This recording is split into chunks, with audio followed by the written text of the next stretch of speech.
नमस्कार, आप देख रहे हैं ईटी नाउ स्वदेश और ये है आईपीओ सेंट्रल। इस बार हमारे साथ जो कंपनी जुड़ी है वो है यूरोप्रैक्टिक सेल्स। ये कंपनी जो है वॉल लैमिनेट्स बेचती हैं देश भर में और इनका जो आईपीओ है वो सितंबर 16 को खुल रहा है और 18 को बंद हो रहा है। 235 और 247 का प्राइस बैंड है और ये जो है ऑफर फॉर सेल है 451.3 करोड़ का। इस कंपनी की लगभग वैल्यू जो है upper end of the price band पे 2500 करोड़ के आसपास है। और मेरे साथ आज जो जुड़े हैं वो है प्रतीक सिंघवी जो कि चेयरमैन एंड मैनेजिंग डायरेक्टर हैं और जय सिंघवी जो कि ईडी एंड सीएफओ हैं। प्रतीक जी और जय जी, धन्यवाद आज ईटी नाउ स्वदेश से बात करने के लिए। आप पहला सवाल मेरा आपसे ये है कि आप ओएफएस लेकर आ रहे हैं 451 करोड़ का। अपनी कंपनी के बारे में बताइए कि आप कंपनी करती क्या है और ये कैसे ऑपरेट करती है। So firstly thank you so much for having us here.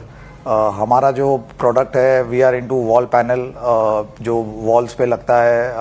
हमारे products real wood, marble, paints, जो भी चीज़ वॉल पे लगती है, वॉलपेपर हमारा जो प्रोडक्ट है वो उसका सब्स्टिट्यूट है। एंड जो हमारा बिजनेस मॉडल है it is asset light model. हमने अराउंड 36 कॉन्ट्रैक्ट मैन्युफैक्चरर्स अपॉइंट किए हैं all across the globe.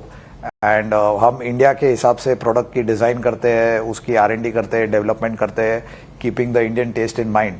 And we have been launching new products regular intervals पे। हम इंडियन मार्केट के हिसाब से नए प्रोडक्ट्स बना के लॉन्च कर रहे हैं।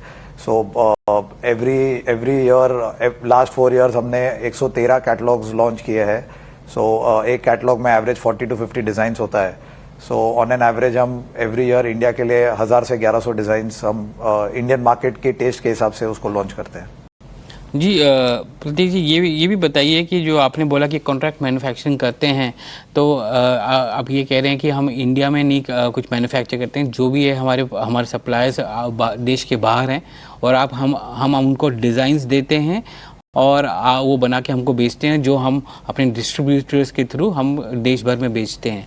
तो ये जो रिलेशनशिप जो आपका है कॉन्ट्रैक्ट मैन्युफैक्चरर्स का के साथ, वो कैसा है और इसमें आप किस तरह का आपका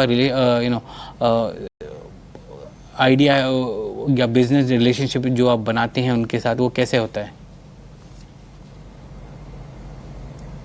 सो जो मेजर हमारे जो भी कॉन्ट्रैक्ट मैन्युफैक्चरर्स है, लॉन्ग स्टैंडिंग रिलेशनशिप है, वो लोग हमारे डायरेक्शन पे, हमारे गाइडेंस पे वो लोग काम करते हैं। हम प्रोडक्ट डिज़ाइन करते हैं और फिर जितने भी हमारे कॉन्ट्रैक्ट मैन्युफैक्चरर्स है वो काफ़ी सालों से, जो सबसे बड़े हैं वो 10-12 साल से हमारे साथ जुड़े हुए हैं। एंड हमारे प्रोडक्ट को हमारे ब्रांड से वो हमको बना के देते हैं। एंड उस तरीके से हम फिर पूरे इंडिया में उसको यूरोप्रैक्टिक के नाम से ब्रांड से हम मार्केट करते हैं। और आपके जो डिस्ट्रीब्यूटर्स हैं वो कैसे हैं? उनके साथ आपका रिलेशनशिप क्या है? ये लॉन्ग टर्म एग्रीमेंट्स हैं आपके उनके साथ या कैसे हैं? जो हमारे डिस्ट्रीब्यूटर्स है करंटली 113 सिटीज़ में अराउंड 180 डिस्ट्रीब्यूटर्स ऑलरेडी हमारे साथ ऑनबोर्डेड है, जो काफ़ी सालों से हमारे साथ काम कर रहे हैं। वो अंडरस्टैंड करते हैं ये वॉल पैनल का मार्केट कैसा है, इसमें इनोवेशन क्या चाहिए, फास्ट फैशन है, नए डिज़ाइंस आर्किटेक्ट, डिज़ाइनर्स, इन्फ्लुएंसर्स को चाहिए। सो वो हमारे साथ वेल इन लाइन है। मोस्ट ऑफ द डिस्ट्रीब्यूटर्स जो है वो 8, 10, 15 साल से हमारे साथ जुड़े हुए हैं, जो टॉप के कस्टमर्स है। So they understand the market, they understand us and हम भी उनकी रिक्वायरमेंट और मार्केट की रिक्वायरमेंट समझते हुए हम प्रोडक्ट्स मार्केट में देते हैं। जय, आपका जो FY25 का रेवेन्यू था वो लगभग 284 करोड़ था। ये मार्केट किस ग्रोथ लेवल से ये बढ़ रहा है आगे, और आपके जो रेवेन्यू पोटेंशियल है यहाँ पर वो कैसा है यहाँ पर?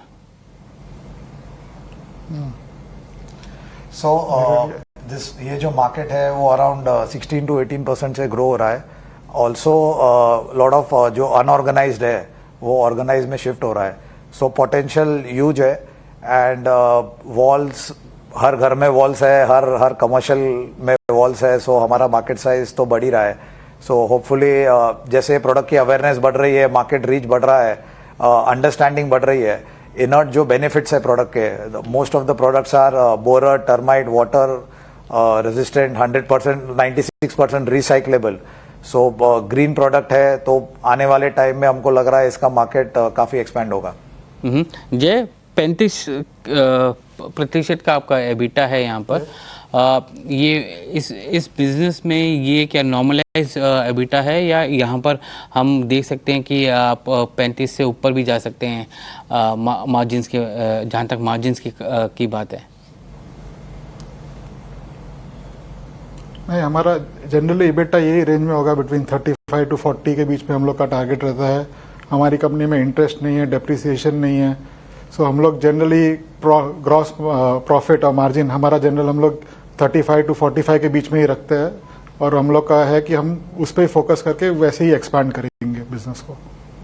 तो ये कैश फ्लोज के बारे में बताइए फिर, क्योंकि FY25 में कैश फ्लोज नेगेटिव रहे आपके, तो क्या कारण था कि कैश फ्लोज नेगेटिव हैं? सो लास्ट ईयर FY25 में हमने हमारा कंपनी को सब कंसोलिडेशन किया था. बिकॉज ऑफ दैट हम लोग को जो आउटसाइडर लोन्स थे वो उनको रीपे करना पड़ा था. दैट्स द रीज़न हमारा ये last year cash flow negative दिख रहा है. अभी कितना कैश है आपके बुक्स में? अभी कैश अराउंड 25 करोड़ है.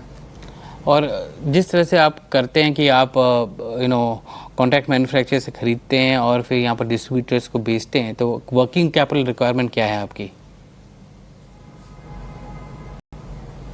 सो ऑन एन एवरेज हम लोग वी ट्राई टू मेंटेन जो वर्किंग कैपिटल है, इट इज़ अराउंड 150 डेज. तो जिसमें हमारे परचेज आ जाते हैं, प्लस जो हम हमारे जो टॉप डिस्ट्रीब्यूटर्स है उनको जो क्रेडिट एक्सटेंड करते हैं. So but we try to keep in the range of 150 days.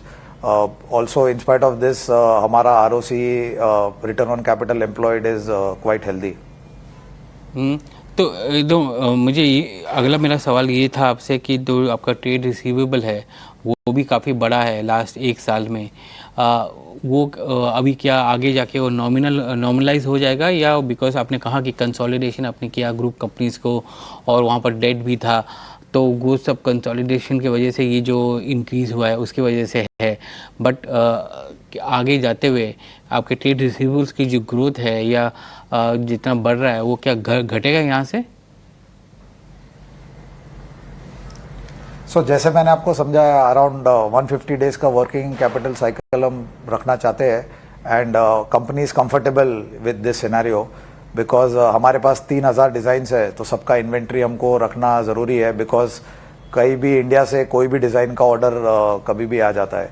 So inventory that is the main asset वो जो कंपनी का है. एंड आई थिंक रिसीवेबल्स जब हमने कंसोलिडेशन किया तो सब कंसोलिडेट हुआ है. सो मेरे को लग रहा है इधर यही लेवल पे हम इसको मेंटेन करते हुए आगे बढ़ेंगे. आपने कहा कि 150 डेज़ का वर्किंग कैपिटल साइकिल आप रखना चाहते हैं, बट अगर हम देखें तो आपके कैश फ्लोज जो हैं वो 150 डेज़ के लिए नहीं है. तो आपको लगता है कि कैश फ्लोज इनफ बढ़ेंगे यहाँ से कि आप 150 डेज़ का वर्किंग कैपिटल साइकिल आप रख पाएंगे, या फिर आपको बोरोइंग करनी, शॉर्ट टर्म बोरोइंग्स करनी पड़ेंगी उसको मैच करने के लिए? सो जस्ट आपके रेफरेंस से हमने मतलब ज़ीरो इंस्टीट्यूशन डेट है. कंपनी इंटरनल एक्यूरल से ग्रो हुई है, इतने सालों से इंटरनल एक्यूरल से ग्रो हुई है, आगे भी होगी. As on today also company net positive है, एसेट लाइट मॉडल है. So we don't foresee having any institution और एनी डेट ज़्यादा कोई significant in the near future.